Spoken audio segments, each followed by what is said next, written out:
क्या आपको लगता है कि आज के ज़माने में भी भूत प्रेत आत्माओं जैसी कोई अज्ञात तत्व हमारे संसार में है?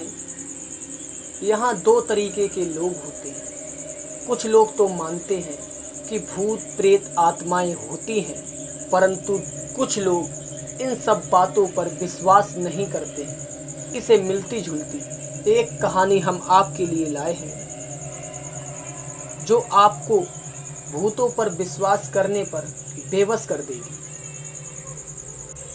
भूतों द्वारा एक परिवार को परेशान करने का मामला सामने आया है।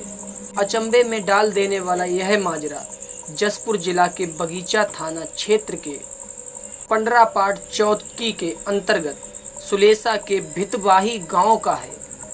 यहां रहने वाले रामकृपाल यादव का परिवार अज्ञात व अदृश्य तत्वों की पत्थरबाजी से दर दर की ठोकर खाने को मजबूर हो गया है। पिछले एक साल में आधा दर्जन ठिकाना बदलने के बावजूद इस परिवार पर पत्थरों की मार बंद नहीं हुई।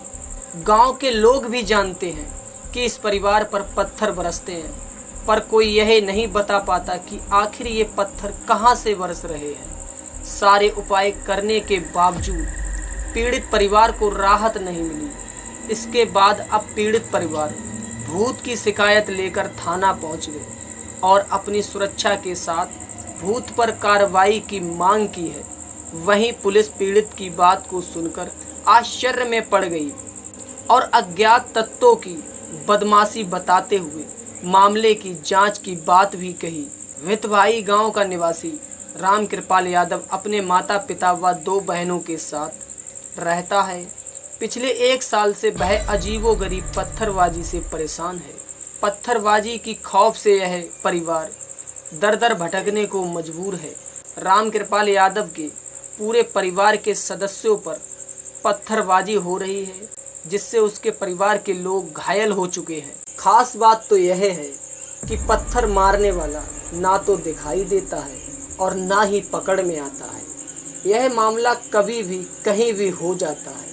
इस अज्ञात पत्थरबाजी से परेशान होकर परिवार के 5 सदस्य अपना गांव छोड़कर कुछ दिनों के लिए शंकरगढ़ के करखौना में अपनी दीदी के पास चले गए, लेकिन वहां भी यह समस्या बनी रही। इसके बाद वे सभी परिवार बगीचा के झांपी दरहा आ गए, लेकिन वहां भी पत्थर गिरने का सिलसिला कम ना हुआ।